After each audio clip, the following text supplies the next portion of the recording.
They're disgusting. She's Anna Navarro. In your wildest imagination, you could never solo host a show. You will only ever make it as part of an ensemble, and you could never hope to achieve the success. So you can sit in your little cheap seats all day long and enjoy your little negative henpecking, but your careers are going nowhere. I think she's probably been put in there because, according to Donald Trump, she's a 10. You know that's what it is. I want to be ironic that Whoopi Goldberg and Joy Behar and the rest of the ladies on The View spend their time calling Republicans the conspiracy theorists, but they have been wrong about everything they have said over the last couple of years. They likened President Trump to Hitler. They have mocked him. They have shamed him. They have lied about him consistently on their show. And it was a joy to watch them on November the 6th when they realized that tens of millions of Americans do not listen to the lies that they have spewed. These women are completely out of touch with reality. It was supposed to be just another morning on The View. The usual studio buzz, the clinking of coffee cups, and another round of hot takes tossed around like confetti. But something was different this time. Beneath the laughter and the polished one-liners, a storm had been brewing, one that would erupt into one of the most costly legal disasters in television history. And the woman at the center of it all? Caroline Leavitt, a name that started as a punchline on daytime TV, but ended up making network executives tremble. For years, The View had skated by on a strange kind of immunity. The hosts, armed with microphones and backed by millions in advertising, delivered their opinions with an air of untouchable authority. Their targets? Anyone they disagreed with. Politicians, celebrities, even private citizens. No one was off limits. And when Caroline Leavitt entered the political scene, young, poised, and unapologetically conservative, the ladies at the table saw an easy target. But this time, their aim was off. Caroline didn't play along. She didn't clap back with tweets or fire off interviews on rival networks. She went quiet. Too quiet. And then, she sued. It was the kind of lawsuit that didn't just raise eyebrows. It raised stakes. High ones. $800 million worth. The claim? Defamation, reputational harm, career sabotage. And unlike so many lawsuits filed for headlines, this one had teeth. Real ones. The evidence came pouring in. Production notes, pre-show scripts, internal emails, segment planning documents that revealed just how deliberately The View had crafted their attacks. This wasn't off-the-cuff banter. It was targeted, scripted, strategic, and it was about to become very, very expensive. While ABC scrambled behind the scenes, trying to figure out how their flagship talk show had gone from sassy to sued, Caroline's legal team moved like a precision strike unit. Every clip, every quote, every joke disguised as commentary, dissected and documented. Then the hammer dropped. The court sided with Caroline. The damages? Historic. $800 million. Enough to make headlines, spark industry-wide panic, and shift the very foundation of how talk shows would operate moving forward. And just as The View tried to recover from the courtroom punch, another figure stepped onto the battlefield, Megyn Kelly. With a voice as sharp as a scalpel and a tone as cold as a deposition, Megyn didn't just react. She dissected. She didn't just criticize. She obliterated. Her commentary was clinical, sarcastic, and absolutely lethal. Without raising her voice, Megyn turned the ruling into a masterclass on media accountability. She walked viewers through the entire collapse like a forensic analyst at a crime scene, pointing out every oversight, every arrogance, every false sense of invincibility that had led The View to its downfall. And she didn't stop there. She turned her spotlight toward the industry at large. Talk shows, podcasts, influencer panels, anyone who thought opinion was a free pass to slander. The message was clear. This isn't just a Caroline problem, it's a media problem. Suddenly, everything changed. Across networks, production teams began reviewing content with a newfound fear.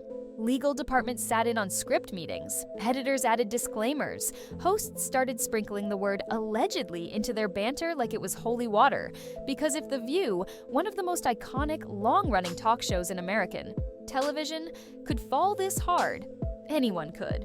And while panic spread through media boardrooms, Caroline Leavitt remained calm, unshaken. She didn't need to speak. The verdict had spoken for her. She had gone from underestimated to unstoppable, from political newcomer to cultural force. And in her silence, she delivered a message louder than any televised segment ever could. truth matters, accountability matters, and even the most powerful voices in media are not above the law. What stung the most for The View wasn't just the money, it was the exposure. The public got a rare, unfiltered look behind the scenes. They saw how segments are crafted, how narratives are chosen, how targets are painted. And they didn't like what they saw. People started asking questions. How often? Had this happened before? How many others had been casually destroyed on air? And if this could happen to Caroline, how many voices had been silenced by fear of retaliation? The fallout was swift. Advertisers fled, syndication deals stalled, ratings dipped, reruns were pulled. In one particularly ironic twist, the very episode that triggered the lawsuit was scrubbed from every platform it once aired on, as if erasing it could somehow undo the damage. And through it all, Megyn Kelly kept talking. Not to gloat, not to celebrate, but to remind everyone watching that what happened here wasn't random. It was inevitable. A system that rewards outrage over accuracy, snark over substance, was always going to self-destruct. Caroline Leavitt just lit the match. Megyn's tone was icy, but the message burned. This is the new reality. The age of unchallenged media dominance is over. We are entering the era of consequences. And if you're going to speak into a camera, with millions watching, you better be ready to back up every word. She framed it as a cultural turning point, one where young, underestimated voices don't just push back, they push through. And one where legacy media, drunk on decades of power, finally gets hit with the sobering reminder that truth still has value, and lies still have cost. What made Caroline's victory so impactful wasn't just the size of the settlement, it was the shift in perception. She went from being ridiculed as just another talking point to being recognized as someone who changed the rules. Someone who refused to be steamrolled. Someone who took on a media empire and didn't just survive, but won. The symbolism wasn't lost on anyone. A young woman, politically inconvenient and dismissed by the mainstream, stood her ground. She didn't shout. She didn't tweet. She didn't call for cancellations. She sued. She won. And she walked away with her head high and the network's check in her pocket. Meanwhile, The View found itself reeling. Their signature tone, the sass, the sarcasm, the smugness, was suddenly radioactive. Even fans began questioning the credibility. The cracks in their carefully curated image had turned into full-blown fractures. And Megyn Kelly, she kept hammering away. Every clip, every soundbite, every segment was a reminder that the era of unfiltered, unchecked hot takes was being replaced by something far more dangerous for them. Accountability. This wasn't a one-time scandal. This was a shift, a signal that the audience isn't as passive as media execs believed, that people are tired of being told what to think by personalities who barely check facts before going live, that viewers want substance, that truth still matters. And in a poetic twist, it was the very arrogance of The View that brought about their undoing. They underestimated Caroline Leavitt.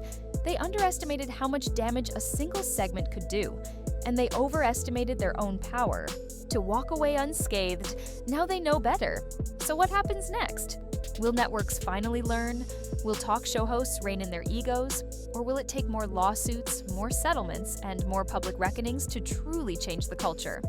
One thing is certain, Caroline Leavitt changed the game. And Megyn Kelly? She made sure everyone was watching when it happened. So the next time you hear a panel laughing a little too hard at someone who wasn't invited to defend themselves, remember this story. And remember that justice doesn't always come with applause. Sometimes it comes with a verdict, and sometimes that verdict costs $800 million. Drop your thoughts in the comments. And if you're ready to see more media giants held accountable, don't just watch. Subscribe, because this isn't just a story. This is a warning, and trust me, more are coming.